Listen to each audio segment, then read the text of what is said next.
ഉഴഞ്ഞ മുഴങ്കാലുകളെ ഉറപ്പിപ്പീൻ. നമ്മൾ ആരാണ്? ആമേൻ. തളർച്ചയുള്ളവരെ ബലപ്പെടുത്തുന്നവരാണ്. ഉഴഞ്ഞു കിടക്കുന്ന കുടുംബങ്ങളെ ദൈവത്തിന് വേണ്ടി നിവരെ നിർത്തുവാൻ ആമേൻ ആമേൻ ദൈവഹിതത്തിനായി അവരെ ഒരുക്കിയെടുക്കുന്നവരാണ്. സ്തോത്രം. ഹല്ലേലൂയ. ആമേൻ. എന്നിട്ട് പറയുക അടുത്ത വാക്യത്തില്, മനോഭീതിയുള്ളവരോട് ധൈര്യപ്പെടുവീൻ, ഭയപ്പെടേണ്ട. ഇതാ നിങ്ങളുടെ ദൈവം പ്രതികാരവും ദൈവത്തിന്റെ പ്രതിഫലവും വരുന്നു. അവൻ വന്ന് നിങ്ങളെ രക്ഷിക്കുമെന്ന് പറവീൻ. ആമേൻ. പ്രതിഫലം ദൈവത്തിന്റെ കയ്യിലുണ്ടെന്ന്. ആമേൻ. മനോഭീതിയുള്ളവൻ ഉണ്ട് നമ്മുടെ അടുക്കല്, നമ്മുടെ ഇടയില്, നമ്മുടെ കുടുംബങ്ങളില്, നമ്മുടെ ദേശത്ത്. പരാജയപ്പെട്ട ജീവിതം നടത്തുന്നവരുണ്ട്, തകർന്ന കുടുംബങ്ങളുണ്ട്, ശൂന്യത അനുഭവിക്കുന്ന കുടുംബങ്ങളുണ്ട്, വേദനപ്പെടുന്ന കുടുംബങ്ങളുണ്ട്. എന്നാൽ നിന്നെയും എന്നെയും ദൈവം തിരഞ്ഞെടുത്തത് അങ്ങനെയുള്ളവരെ ധൈര്യപ്പെടുത്തുവാനാണ്.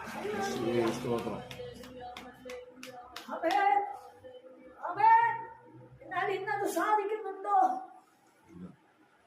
ഉണ്ടോ?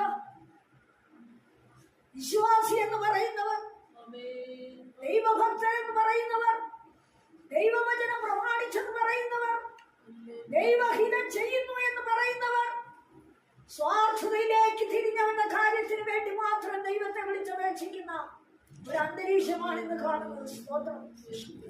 അതിലൊന്നും ദൈവത്തിന് പ്രസാദമില്ല. കർത്താവായ യേശു പറഞ്ഞിരിക്കുന്നത്, എന്റെ ജനത്തിന്റെ സ്ഥിതി മാറുമ്പോ നിനക്ക് ഞാൻ കൊയ്ത്തു തരുമെന്ന. അവേ, ഇപ്പോൾ തന്നെ നിങ്ങൾ തല ഉയർത്ത് കൊയ്ത്തിനായി വെളുത്തിരിക്കുന്നത് കാണാം. സ്തോത്രം.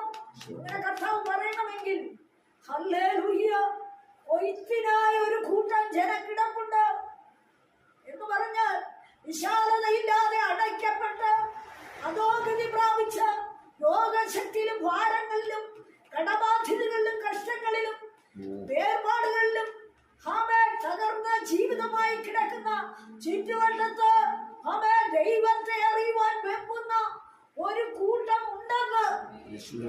എന്നാൽ അവരോട് സുവിശേഷം അറിയിപ്പാൻ നമുക്ക് ഇഷ്ടമില്ല. നമ്മൾ നമ്മുടെ സ്വാർത്ഥതയിലേക്ക് മടങ്ങിപ്പോരുകയാണ്. ഞങ്ങളുടെ കാര്യം, ഞങ്ങളുടെ തലമുറകളുടെ കാര്യം എങ്ങനെയെങ്കിലും ഒന്ന് നടത്തിയെടുക്കണം. അല്ല, നിന്നെ വിളിച്ച ദൈവത്തിന് നിന്നെ കുറിച്ചൊരു ഉദ്ദേശമുണ്ട്.